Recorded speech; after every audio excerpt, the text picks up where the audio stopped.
সঞ্জিত না? আগে না, রং নাম্বার হয়ে গেছে, রং নাম্বার। নমস্কার নমস্কার, যারা শুনছেন সবাইকে নমস্কার। আজ আমি আপনাদের খুব একটা ভালো খবর দেবো বলে আশঙ্কা করছি, মানে আশা করছি সঞ্জিতদা টেলিফোন করে আমাকে খুব একটা ভালো খবর দেবেন। তাহলে আপনাদের একটা জায়গায় আসতে বলবো যেখানে এলে না আপনাদের খুব ভালো লাগবে আর কি। সঞ্জিতদা জানেন খুব ভালো, মহৎ, প্রগ্রেসিভ, উদার। এই দেখুন, উদার বলতে গিয়ে আমার একটা কথা মনে পড়ে গেল। ছেলেবেলায় না খুব চটপট কথার উত্তর দিতাম। স্কুলে ভর্তি হয়েছি ক্লাস 1। একদিন দিদিমণি এলেন, মনে হলো খুব রেগে আছেন। হঠাৎ আমায় জিজ্ঞাসা করলেন, তুমি তো নতুন ভর্তি হয়েছে না, আচ্ছা বলো তো উদারতা মানে কি? আমি চটপট দাঁড়িয়ে বললাম কলসি। কেন যে বললাম, দিদিমণি তো চোটে ফায়ার। ওই ছেলেবেলাতেই একবার আলমারির পেছনে দাঁড়িয়ে আপন মনে বকবক করতে করতে বলছিলাম, বাবা বাবা কাল রাতে মা আর বাবা কি ঝগড়াটাই করলো। পারেও বটে বাবা, বড়রা ঝগড়া করতে বেশ পারে। মা শুনতে পেয়ে কাম ধরে এক চড়। ছোটবেলার অভ্যেস না আমার এখনো যায়নি, এখনো বকবক করতে বেশ লাগে আমার। কিন্তু বৌদি ঠিক করে কথা বলতে না পারলে একদম সহ্য করতে পারে না। সেই জন্য এই বাড়িতে আমার জন্য যে একজন কি কাণ্ড হবে কে জানে বাবা। ও এই বাড়িটা কার তাই তো বলিনি। আমার দাদা থাকে, আমি থাকি, বৌদি থাকে, মানে দাদার বাড়ি আর কি। আর বাবন্তু আমার ভাইপো, দাদার ছেলে, কি সুইট দেখতে আর কি ইন্টেলিজেন্ট। আর আমার মতো বকবক করে। আর বৌদি সেই জন্য রেগে যায়, মানে পিসির মতো বাজে কথা বলতে হবে না তো তোমাকে। কিছুদিন আগে লক্ষ্মীর মাকে নিয়ে কি কাণ্ডই হলো। লক্ষ্মীর মা আমাদের বাড়িতে সব রকম কাজ করতে, সেই জন্য দাদা বলতো কম্বাইন্ড হ্যান্ড। সে এসেই চিৎকার শুরু করলো, দেরি হবে না বৌদি, মুখ পড়া দোকানদার গুলো পয়সা দর কমাবে না। বৌদি বললে, লক্ষ্মীর মা আস্তে কথা বলো, এটা ভদ্রলোকের বাড়ি, দুজন ভদ্রলোক বাইরের ঘরে বসে আছে, এখানে জোরে কথা বলতে নেই। সেটা আমি জানি না। বৌদি তাই বলছিল, মুখ পোড়ারা গাঁধীজি সেই কবে বলে গেছে, আর চারি দাঁড়াও গরিবের দেশে নুনের দামটা বাড়বে। লক্ষ্মীর মা কি হচ্ছে কি?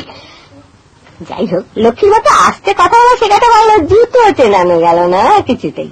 জুতো গোছাতে গিয়ে লক্ষ্মীর মা কি করে জানেন, দাদার এক পাশে শুয়ের পাশে, বৌদির এক পাশে হাই হিল রেখে দেবে। বৌদি রেগে গিয়ে একদিন বললো, তোমার মাথায় কি গোবর পোড়া আছে? লক্ষ্মীর মা দুম করে জুতো রেখে দিয়ে বললেন, ঢের ঢের বাইরে দেখেছি বাবা, কিন্তু আমার মুখ পোড়া বাড়ি দেখিনি, জুতো চিনতে গিয়ে আমার মাথা পোকা বেরিয়ে গেল। এই বলে লক্ষ্মীর মা তো চলে গেল। এখন লক্ষ্মীর মা বাড়ির কম্বাইন্ড হ্যান্ড যখন এইরকম করে চলে গেল, তারপর তার বৌদি আস্তে কথা বলতে পারে না। সে বাইরের ঘরে যত ভদ্রলোকই বসে থাকুক না কেন। সেই জন্যই সঞ্জিতদা বলেন, দেখো তোমাদের ওই ক্যাবিনেট ক্রাইসিস সলভ হবার নয়। ওই হ্যাঁ, কথা বলে কি আর কিছু সলভ করা যায় বলুন? বাবা ছেলেবেলায় আমাকে বলতেন, দেখো অপু মা, জানেন আমার ডাক নাম অপু, ভালো নাম অবশ্য, অপরাজিতা জানতে। তা বাবা বলতেন, দেখো মা, যা জানো না তাই নিয়ে কখনো কথা বলো না, সব সময় যাদের তুমি ভক্তি করো, শ্রদ্ধা করো, তাদের মতো করে কথা বলবে। তাই হয় নাকি বলুন? মানে আমার কথাটা তো আমার মতোই হবে। অবশ্য কথা যে বলবো তার জন্য তো একটা জায়গাও চাই। জায়গা মানে বলছি আমি একটা আশ্রয়, মানে আসলে একটা সিকিউরিটি, জানেন, একটা নিরাপত্তা। হ্যাঁ জানেন, চাকরি হলে একটা সিকিউরিটি, হ্যাঁ তবে হলেই হল না তো। ধরুন মাঝপথে যদি ছেড়াই করে দেয় তাহলে কি হবে? তবে জানেন, আমাদের মেয়েদের বিয়ে হলে বেশ একটা চাকরি হয়, পাকা করতে লাইফ টাইম। আমারও চাকরিটা হয়েছিল, কিন্তু ওই মাঝপথে ছাটাই হয়ে গেল। তাই এখন আবার আমি মিস অপরাজিতা রায়। লাইফ টাইম চাকরিটা টিকিয়ে রাখতে পারলাম না, কি করে রাখবো বলুন? বিবাহিতা মেয়েদের তো আর ইউনিয়ন নেই, ইউনিয়ন থাকলে তো স্বামীগুলোকে দেখি। সঞ্জিদা তো তাই রাগ করে বলেন যে নিরাপত্তার উপর তুমি দাঁড়িয়ে থাকবে সেখানকার ভিত্তি তুমি নিজে গড়ে তুলুন। মানে আসলে মেয়েদের এরকম ছিচকাদনে ভাব দেখলে সঞ্জিদার মতো লোকের তো রাগ হতেই পারে বলুন। একবার আমারই তো সেই নৈহাটি স্টেশনে ভীষণ রাগ হয়েছিল। নৈহাটিতে গিয়েছিল বিয়ের পরপর আমার মা শাশুড়ি আমাদের দুজনকে নেমন্তন্ন করেছিলেন, এই যেমন নেমন্তন্ন করতে হয়। তা আমার স্বামী চলে গেল আসানসোলে, তাই আমি একলা গিয়েছিলাম। ফেরত নিয়ে আসছিলাম আমার ওই মা শাশুড়ির ছেলে অমল। আমার অমলকে ভীষণ ভালো লাগতো জানেন, মুখে বলে ডাল, একটু সরল সরল ভাব। আমার তো ভীষণ ভালোবাসতো। নৈহাটিতে ওদের একটা ছোট্ট বাগান ছিল, তা এক সময় কত ফুল যে আমার জন্য নিয়ে আসতো। প্রথম দিন তো বুঝতেই পারি না, রুমালের একটা পুঁটুলি দেখে বললো, বৌদি তুমি যদি এক গ্লাস জল খাওয়াতে পারো তবে এটা তোমাকে দেবো। হ্যাঁ এমন একটা জিনিস আছে না এর মধ্যে। আমি মাত্র এক গ্লাস জল, তোমার মুটকি শাশুড়ির কাছ থেকে কত মিষ্টি এনেছি, করে নিয়ে এসো তো, বুড়ো মানুষরা তো মিষ্টি খাওয়া কি আমাকে দাও মিষ্টিগুলো। আমি তো জল আর মিষ্টি এনে দেখি সেই রুমালটা খুলে রেখেছি, আর তাতে একরাশ গন্ধরাজ ফুল। ও কি ভালো যে সেদিন লেগেছিল আমার। আর একটা সুবিধাই ছিল ওকে নিয়ে, যেখানে যত কাজ না সব ওকে দিয়ে করানো যেত। আমার যাও হাওড়া স্টেশনে যাও, বড় মামি আসছে, ভালো করে নিয়ে এসো। আমল কাম খারাপ হয়ে গেছে, নিচে চৌবাচ্চা থেকে 2 বালতি জল 3 তলার বাথরুমে তুলে দাও তো। আমল একটা ফাইটিং হিন্দি সিনেমা খুব ভালো চলছে, যাও কেউ দিয়ে টিকিট কেটে আনো। আমল আর যাওয়া হবে না, টিকিট দুটো ব্ল্যাকে বেঁচে দিয়ে এসো তো। এইরকম একটা বেকার ছেলে আশেপাশে থাকলে খুব মজা হয় না? তার উপর তাকে যদি চাকরি দেবো বলে ঝুলিয়ে রাখা যায়, কি মজা হয়। হ্যাঁ, কি যেন বলছিলাম, নৈহাটি স্টেশনে কলকাতা ট্রেন এসে দাঁড়ালো। হ্যাঁ, আমি তো গটগট করে ফার্স্ট ক্লাসের দিকে যাচ্ছি। অমল ডেকে বললে, বৌদি মা সেকেন্ড ক্লাসের ভাড়া দিয়েছে। ওকে এত করে বললাম লালগোলা পাশে দিয়ে যাবো, ফার্স্ট ক্লাসের ভাড়া ওটা মা কিছুতেই দিল না। বললাম যে বিশুদা ওটা আমার, বিশুদা মানে বিশ্বজিৎ আমার স্বামীর নাম। আমি তো লেডিস সেকেন্ড ক্লাস কামরায় গিয়ে বসলাম। তবে জানেন, বিয়ের আগে আমি ওই সেকেন্ড ক্লাসেই যেতাম, তবে বিয়ের পর আর না, সব সময় ফার্স্ট ক্লাস। বিশ্বজিতের কড়া অর্ডার। বিয়ের পর প্রথম পুজোর সময় কি কাণ্ড হয়েছিল। ঠিক হলো পুজোর ছুটিতে আমরা দুজনে একলা ওই পাঞ্জাবের ওদিকে বেড়াতে যাবো। কে টিকিট কাটবে? অবশ্যই অমল টিকিট কাটবে। বিশ্বজিৎ বলল, অমল টিকিট কাটা নিয়ে এসো। আমার এসে বললো, বিশুদা খুব পেলুম না, সব রিজার্ভ হয়ে গেছে। ও বিশুদা তো একেবারে দুর্বাসামনি হয়ে গেল। হতভাগা, তোকে 100 বার বললুম না কুপে রিজার্ভ করতে, নতুন বিয়ের পর বউ নিয়ে ভিড়ের মধ্যে ট্রাভেল করে যে রাস্তার কথা কেন? আমাকে খাতা খুলে দেখিয়ে দিল। বললে বিশুদা বললে, ঘুষ চাইছিল, ঘুষ এদেশে ঘুষ ছাড়া কিছু হয়? তোমার চাকরি করে দেবো, ঘুষ দেবার বুদ্ধিটুকু পর্যন্ত নিয়ে তুমি চাকরি চাইতে এসেছো আমার কাছে? কি বলবো, এমন হাসি খুশি ছেলে, বকুনি খেয়েও হাসছিল যে এই চাকরি পাবে না শুনে না ওর মুখটা বেলুনের মতো চুপসে গেল, ঠোঁট দুটো ফ্যাকাশে হয়ে গেল। আমার তখন খুব কষ্ট হচ্ছিল। তা পর্ব তো শুরু হলো বাড়ি থেকে। আমি তো ট্রেনে যেতে হবে বলে একটা ফয়েলের ছাপা শাড়ি পরেছি, কারণ বাপের বাড়িতে তো আর ফার্স্ট ক্লাসে চড়েনি, কোনদিন জানিও না। বিশ্বজিৎ আমার সাজ্জা রেখে একেবারে ফায়ার। বলে, এটা কি পড়েছো? এটা কি পড়েছো? তুমি ফার্স্ট ক্লাসে ট্রাভেল করছো, সেলফ করো। এটা তোমার বাপের বাড়ি পাওনি, বুঝেছো? আমি বলতে গেলাম যে ট্রেনে যে শাড়ি ময়লা হয় না। বিশ্বজিৎ বলে, ইডিয়েট। তারপর গটগট করে হেঁটে গিয়ে আলমারি খুলে শাড়িগুলো সব মেঝে ফেলে দিল। তার ভেতর থেকে একটা সিল্কের শাড়ি আমার গায়ে ছুঁড়ে দিয়ে বললে, এইটা করো। বাঙাল কোথাকার। যদিও 14 পুরুষে আমাদের বাড়ি এইদিকে, মানে এই পশ্চিমবঙ্গে, ওরাই একসময় শুনেছি পদ্মা পারে ওইদিকে কোথায় যেন থাকতো। তো বাঙাল মানে তো বাঙাল নয়, বাঙাল মানে হচ্ছে যে, না আপনারা সবাই জানেন বাঙাল মানে কি। তাই একটু পরে ভানুমতি মানে শ্বশুর বাড়ির জানলেই পুরনো কাজের লোক একটা ছোট্ট বাক্স নিয়ে এসে আমি বলে, লাও এর মধ্যে তোমার রেলে কাটবার, মুখে লাগাবার লাল এই সব রং আছে, নিয়ে নাও।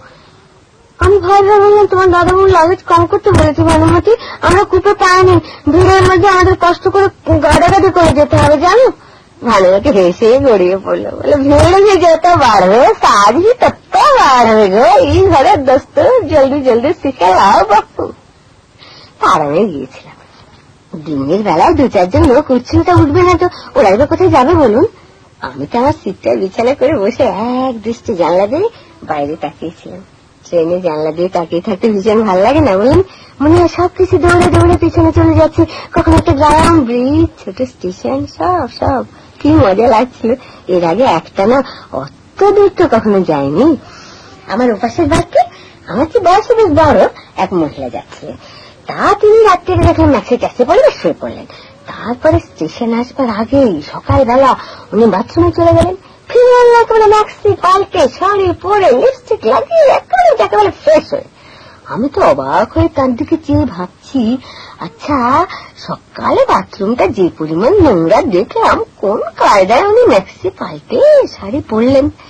হঠাৎ বিশ্বজিতের দিকে তাকিয়ে দেখি ইশারায় আমাকে কি সব বলছে, আমি কিছুই বুঝতে পারছি না। কাছে সরে জিজ্ঞাসা করলাম, কি বলছো? বিশ্বজিৎ ফোঁস করে বলল, যাও বাথরুমে গিয়ে শাড়ি পাল্টে লিপস্টিক লাগিয়ে ওর মতো ফ্রেশ হয়ে এসো। বাক্সটা এনেছে কেন? ভাঙার কথা। আমার আবার হাসি পেয়ে গেল, যেন ট্রেনের বাথরুমে গিয়ে লিপস্টিক লাগাতে না পারলে ঘটি হওয়া যায় না, যেন বাংলা মেয়েরা ট্রেনের বাথরুমে গিয়ে লিপস্টিক লাগাতেই পারে না। সত্যি বাংলার কথাটা বড় মজার না? হ্যাঁ, কি যেন বলছিলাম? হ্যাঁ হ্যাঁ, সেই নৈহাটি স্টেশনে লালগোলা প্যাসেঞ্জারে আমি লেডিস সেকেন্ড ক্লাস কামে উঠে বসলাম। হ্যাঁ হ্যাঁ হ্যাঁ, সেখানে সত্যি সত্যি পদ্মাপাড় থেকে আসা এক গাদা মেয়ে কলবল কলবল করতে করতে যাচ্ছিল। একজন বলছে আর সকলে হাঁ করে শুনছে। তা সে বলছে, মান তো আর চিরকাল পাথরকে যা রাখা যায় না ভাই। তবে বউটা পারছিল, কিন্তু মিনসা একদিন মদ খাইয়া বেহেট হইয়া বউটারে মারতে মারতে একটা উঠানে ছুঁয়া ফেলাইয়া দিল। কাপড় চুপড় ফালা ফালা হইয়া গেল। সেই দিন দেখছিলাম রে ভাই, পাথরের প্রতিবার রাগ দেখছিলাম। বাপরে, এখনো গায়ে কাটা দিয়ে উঠতেছে। দেখ দেখ, খারাই ওইটা কইল, আমি 10 বছর সইছি, তোমার মায়ের খাইছি, আজ তুমি আমার লজ্জা কাইরা নিলা, কাপড় ছিঁড়া দিলা। আর আমি তেমন নাই জানি, আমি সকলের কমু 10 বছর আমি কি চাইছি কি চাইছি। রাগ হলো না? আরে 10 বছর তোকে পেটাচ্ছে, তাতে তোর রাগ হলো না? আর কাপড় ছেড়ে গেছে আজকে রাগ করছিস কেন? 10 বছর রাগ হয় না? হ্যাঁ,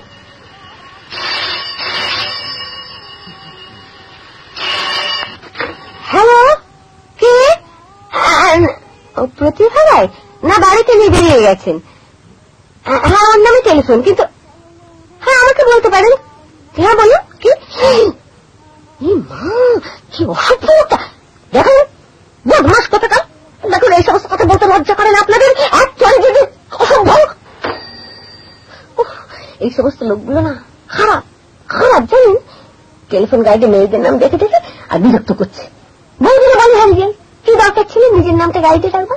আরে বাবা, পাইয়ে দিয়েছে তো সেই হরিবাবু, দাদার বন্ধু, দাদার সঙ্গে একসঙ্গে পার্টি টাটি করে, টেলিফোনে কাজ করে।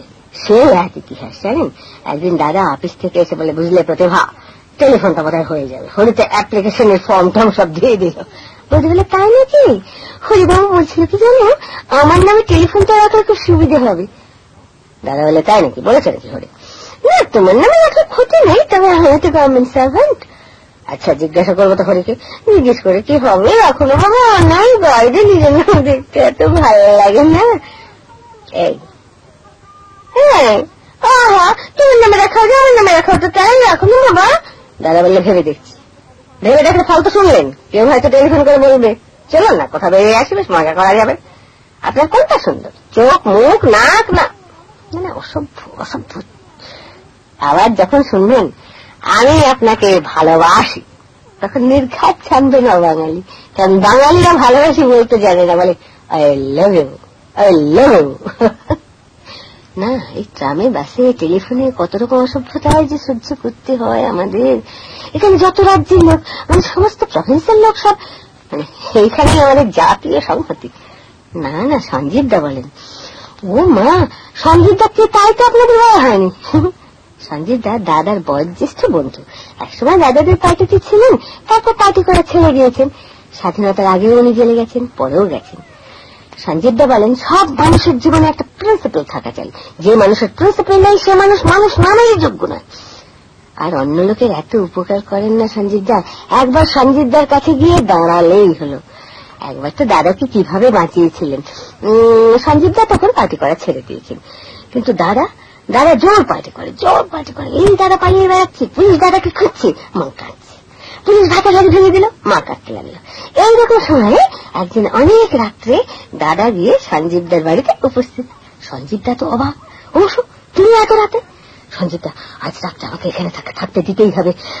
ও, তারা খেয়েছে বুঝে, কিন্তু ভাই আমি তো ওসব পাটটা চুকিয়ে দিয়েছি। তাই আচ্ছা, থাকবে ওরকম করছে কেন? যাও, পূর্ণর পাশে শুয়ে পড়বে। পূর্ণ সঞ্জীবদার ছোট ভাই, কিন্তু ঠিক উল্টো। সঞ্জীবদার সুন্দর স্বাস্থ্য, লম্বা চওড়া, আর পূর্ণ তেমনি রোগা তেমনি ভোগে। তবে চোখ দুটো বড় সুন্দর, দেখলে কিরকম মায়া লাগে। আর কখনো সঞ্জীবদার কথাটা আবারতে হবে না। দাদা যেন দেবতা, আর মাসিমা ওদের মা। তো প্যারালাইসিসের মতো দুই ভাই কি সেবাটাই না করে, আর মাসিমা যা বলবেন তাই হবে। এরকম বাড়ি কিন্তু আজকাল দেখা যায় না, কি যে ভালো লাগে না আমার। এদিকে রাত শেষে পুলিশ বাড়ি ঘিরে ফেলল। নিশ্চয়ই কেউ খবর দিয়েছিল। সঞ্জীব দা এসে দাদাকে তুলে দিলেন। অবশ্য শিক্ষিত তো, পুলিশ পুলিশ। দাদা তো লাফ দিয়ে উঠে দাঁড়ালো। এটার কি হবে সঞ্জীব দা?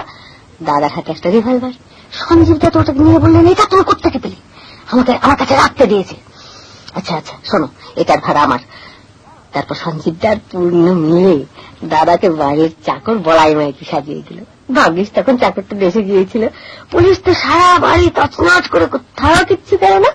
সকালে পুলিশদের সামনেই সঞ্জীব দাদাকে ডেকে বলল, কিরে পুলিশ এসেছে বলে কি আমাকে অফিস যেতে হবে না? এনে টাকা বাজার করে আন। আর শোন শোন শোন, এই রেশন কার্ড গুলো দোকানে জমা দিয়ে যাবি। সেবা কর্মা তো 3 ঘন্টা লাগাবি না। পুলিশ বসে আছে, একবার চালান করে দেবো। দাদা তো চাকর বলে পাস করে বেরিয়ে গেল। কিন্তু খালি হাতে পুলিশ কি করে ফেরে বলুন? তাহলে পূর্ণকে ধরে নিয়ে চলে গেল। তারপর পূর্ণকে খুব মার খেতে হয়েছিল, খুব খুব। আর রিভলভারটা মাসিমা নিজের ওই জমে যা কোমরের নিচে নিয়ে অতক্ষণ শুয়েছিলেন। আমার ছেলে তো আমার মায়ের হয় না, না আমার মায়ের আমার ছেলে হয়। এখন বুঝতে পারছেন তো কেন আমি সঞ্জীবদার ফোনের জন্য অপেক্ষা করছি? অবশ্য না, ফোন এলেই মনে করবেন না যে সঞ্জীবদা ফোন করেছেন, ওই বদমাসটা আবার ফোন করবে। বৌদিকে যদি একবার করতো না বেশ হতো। খালি নকল নকল আর নকল। অমুক লেডি ডাক্তারের নাম আছে টেলিফোন গাল দিয়ে, তমুক সমাজ সেবিকার নাম আছে, অতএব আমার নামে রাখতে হবে। অথচ নকল করা নিয়ে অন্যকে কি ঠাট্টা! এই যে happy new year, good bye, tata, এসব নিয়ে কত কথা। এসব ইংরেজি কথা বলতে আমার ভালো লাগে না। নকল, খালি নকল। কেন বাপু ওরা এই দেশে আছে, চলে যাক না ইংল্যান্ডে। আর এখন পরে বাবুনি তো জেঠু চলে যাচ্ছে বলো তো, টাটা।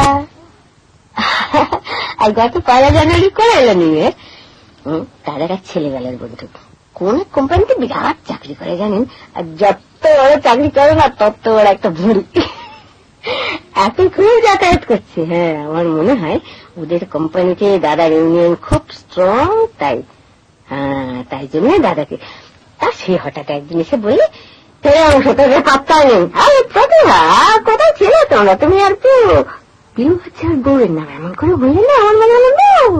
যখন আমি আর অংশ পেতাম লাইফে ঘুরে বেড়াতাম, ছনাসে তো পিকচার দেখতাম, কোথায় ছিল তোমরা? জানো পৃথিবীতে বাবা মা ভাই বোন ছেলে বউ কেউ কারণ নয়, আলটিমেটলি ফ্রেন্ডশিপ ম্যাটার্স। আমাদের যতটা ট্রাস্ট করে তোমাকে করে না, তাই না? চল না। তাই আমি বান্টিটাকে ফ্রেন্ডের মতো মানুষ করছি। আর ছেলে 7 বছর বয়স। এই বয়সের একটা ছেলে এয়ারকার নিচে রুম ছাড়া ঘুমোতে পারে না। ভাবছি ওটাকে পাঠিয়ে দেবো দার্জিলিং এ, তারপর সোজা স্টেজে যাই বলো ভাই, কলকাতায় ভদ্রলোকের ছেলে মানুষ হতে পারে না। শোনো, এই নিউ ইয়ারে একটা বড় হোটেলের টেবিল বুক করেছি, তবে ইনভাইট করছি। ধর কি শুকনো পলিটিক্স করিস, জীবনটা একটু এনজয় কর, বুঝলি? এনজয় কর। এটা কিন্তু প্রতিভা। আচ্ছা উঠি, বাই বাই। ও মা, বৌদি কেমন চমৎকার করে উত্তর দিলে, বাই। দাদা বললে, কি প্রতিভা, দেখলে তো আমার কত ধরনের ফ্রেন্ডস আছে। যাক, তোমার ক্যাবারে দেখবার সব এতদিনে মিটবে। বৌদি বলি, যাও, বেশি এরকম খারাপ অবস্থায় আমার একদম ভালো লাগে না। হ্যাঁ, ভালো লাগে না তো গেলে কেন? আর রাতে ওই ফ্রেন্ডকে নিয়ে বাড়ি ফিরে, মানে পিউ একটা সেই ধুনিওয়ালা বর, সেই বল নাচ নিয়ে কি ঝগড়াটাই করলে। তার বর কার সঙ্গে বল নাচ লেগেছে, সে পিউ ছুটে গিয়ে ভুড়িওয়ালার ভুড়িতে চাটাপাট চাটাপাট চাটাপাট একেবারে। আমি দেখলাম এই লক্ষণ ভালো না, বাবুনটুকে নিয়ে গিয়ে কোণের ঘরে দরজা বন্ধ করে দিলাম। অবশ্য নকল কেনা করতে ভালোবাসে বলুন। এতক্ষণ নিশ্চয়ই আপনারা বুঝতে পেরেছেন আমি পরের কথা নকল করতে কিরকম ভালোবাসি। আমি গান নকল করতে পারতাম, নাচ নকল করতে পারতাম, সব করতে পারতাম, কিন্তু ওই অন্যদিকে মাথা পরীক্ষার সময় নকল করতে পারলাম না বলে 3 বারের চেষ্টায় স্কুল ফাইনাল পাস করলাম। জানেন, সোজা কথা নয় বলুন। আমার বন্ধু মীনাক্ষী, ও বলল, বেশ তুমি কি রে, আমাদের এখানে আমরা তো একসঙ্গে পরীক্ষা দিচ্ছিলাম, আমাদের গার্ডফ্রেন্ডদের বলি, স্যার আপনাদের কষ্ট করতে হবে না, আপনার বাড়ি গিয়ে বিশ্রাম করুন, আমরা নিজেরা পরীক্ষা দেবো। ছেলেগুলো এমন করে বলে না, স্যারেরা দুধদার। তারপরে আমরা গণতকাটকি করে পাস করে যাই। তোরা কি বোকারে! আসলে সত্যি আমার মাথায় তো এসব কিছু ঢুকতো না। দাঁড়াতে তারা আমাকে খাপাতো, কুচকুচি তো লম্বা চুলে, মাথার মগজ নিচ্ছে তুলে, কুঞ্জে নাপে তেলে পরে দেবো মাথা নাড়া করে। আর একটা কি যেন বলতো, পড়বি যত ফুলবি তত শিখবি ঘোড়ার ডিম, সকাল সন্ধ্যা চাকরি খেয়ে ধরবে মাথায় ঝিম। এসব ছেড়ে মাকে ধরে ঘুমো গিয়ে খাতে, আদর খেয়ে মাথার গোবর শুকিয়ে হবে ঘুটে। মা কিন্তু আমাকে আদর টাদা বিশেষ করতো না, আমার মায়ের চর্চা করতে বেশি পছন্দ ছিল আর কি। বাবা বলতেন, কি করছো কি মালতী, মেয়েটা কিরকম করে মারছো? কেন কেন মারবো না, জানো ও অনেকে লাড্ডু পেয়ে এসেছে। বাবা তো আমাকে কোনো মতে উদ্ধার করে পাশের ঘরে নিয়ে চলে যেত, আর মা চিৎকার করতে থাকতো, এই করো দরটা বাজারে তোমরা, এই করো তোমরা ওকে। আর দাদা সঙ্গে সঙ্গে ছড়া কাটতো, অকারণ বকুনের নায়িক মীমাংসা কেবল বুঝিতে পারে মা তোমার হিংসা। মা যা খেপে যেত না। পুরনো দিনের কথা মনে পড়ে যাচ্ছে জানেন। এখন এখন মায়ের হাতে সেই মা খাওয়ার কথা মনে পড়লেও ভালো লাগে। আর একটা গান আমার প্রায় মনে হয়, গানটা আমি প্রায় শুনি, আপনারা শুনবেন, শুনলেই বুঝতে পারবেন অবশ্য কার গান কি বৃত্তান্ত। এই তো রেকর্ডটা তো চাপানোই আছে।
সত্যি জানেন, ছোটবেলায় না আমি গান গাইতে পারতাম, নাচতে পারতাম। স্কুলে নাটক হলে আমাকে মেন রোল দিত। হ্যাঁ, মেন রোল দিত, সত্যি বলছি। আমি ভেবেছিলাম নাচ গান শিখে আমি খুব খুব নাম করবো একদিন, কিন্তু আমাদের তো তেমন পয়সা ছিল না। রেডিওতে রোববার সকালে সঙ্গীত শিক্ষার আসরে আমি বসে বসে গান তুলে নিতাম, কিন্তু রেডিওতে তার নাচ শেখায় না। দাদাকে আফসোসের কথাটা বলতেই দাদা একদিন বললে, আরে শেখায় তো, প্রত্যেক সোমবার রাত্রি 10টার পর শেখায়, তুই এত ঘুমোস কেন? রাত্রি 10টার পর কালো শেখাচ্ছিল, ধেন টাকা ধেন টাকা ধেন টাকা ধেন, এবার ডানটা তুলুন ডানটা তুলুন, ধেন টাকা ধেন টাকা ধেন টাকা, 3 বার বাঁপা তুলুন। এই যা পড়ে গেলেন তো লজ্জা পাবেন না, আমিও পড়ে গেছি অনেকবার। আমি তো বুঝতে পেরে দাদাকে মরতে যেতাম, দাদা রক্তে রক্তে বলে পালিয়ে যেত। তখন দাদাটা অন্যরকম ছিল। আর মা আমাকে হয়তো বকতো, কিন্তু মাও আড়ালে বলতো, সত্যি যদি ওকে একটা ভালো গানের স্কুলে দিতে পারতাম। একদিন অনেক রাতে আমি ঘুম ভেঙে শুনি, মানে মা বোধহয় আমার গান নাচ শেখানো বাবাকে কিছু বলছিল। বাবা হঠাৎ কিরম চুটে গেলেন, কি করে শেখাবো, তুমি জানো না কত টাকা ধার হয়ে গেছে, ওষুধ পড়েছে, আমি নিজের অসুখ, অফিস কামাই, গান নাচ শিখে মেয়ে তো আমাকে উদ্ধার করবে।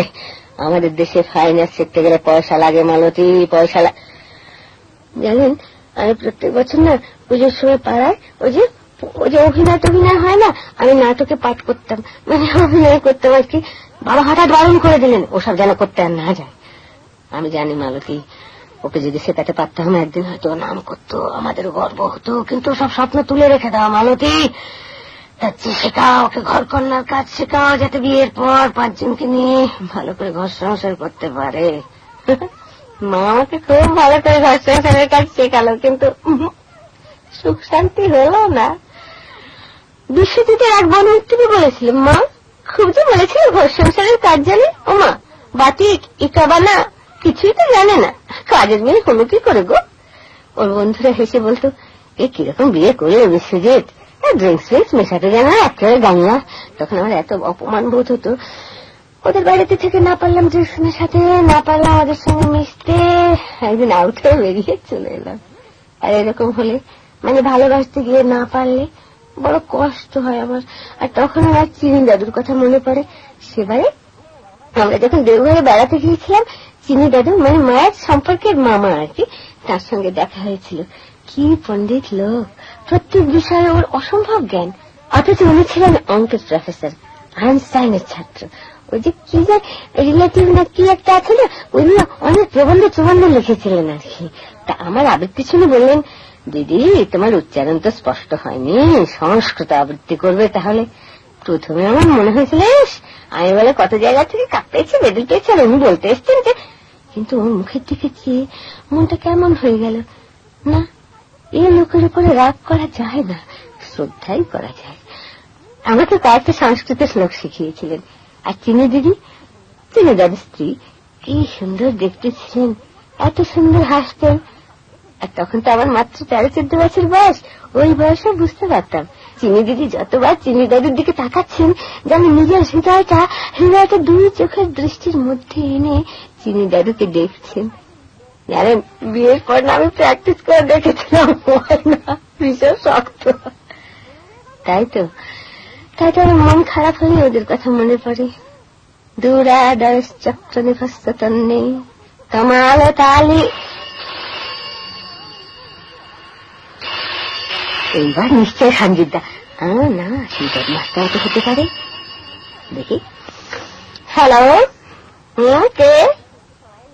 না, প্রতিভারায় বাড়িতে নেই। দেখেছেন তো, প্রতিভারায় বলছে আবার। প্রতিভারায় বাড়িতে নেই আমি বলছি।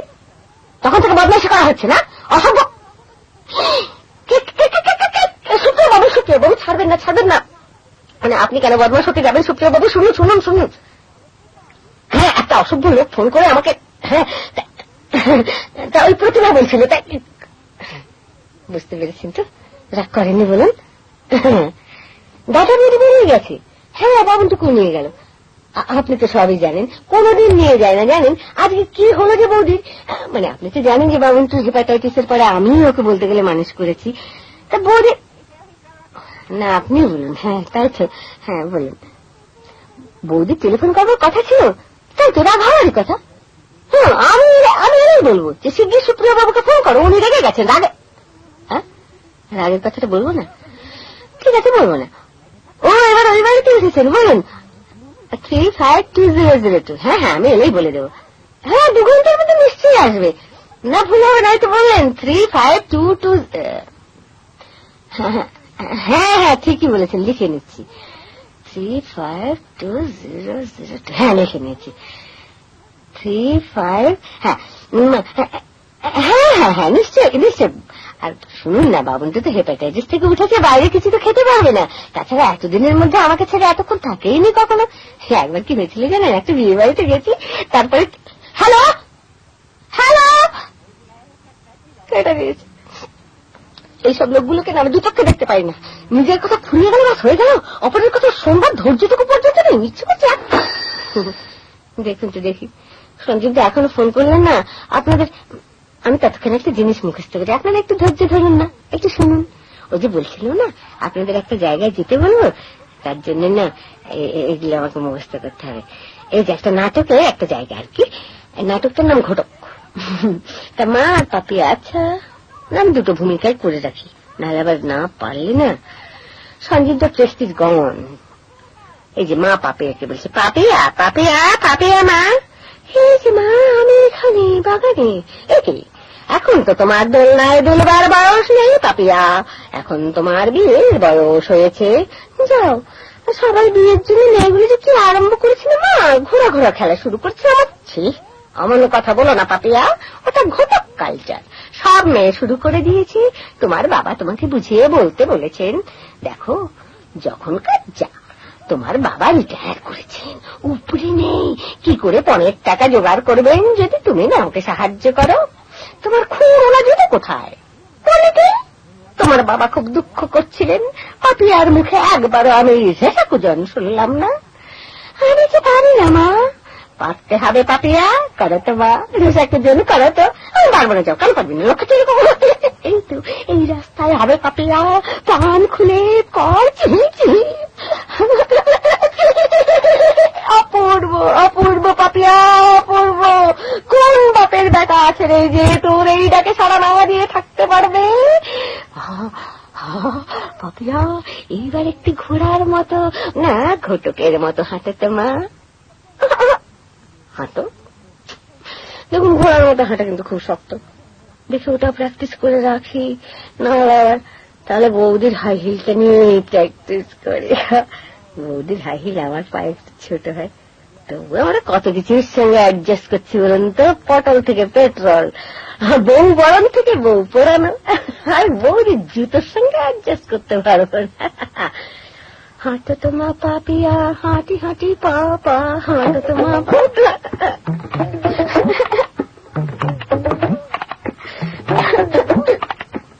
করছি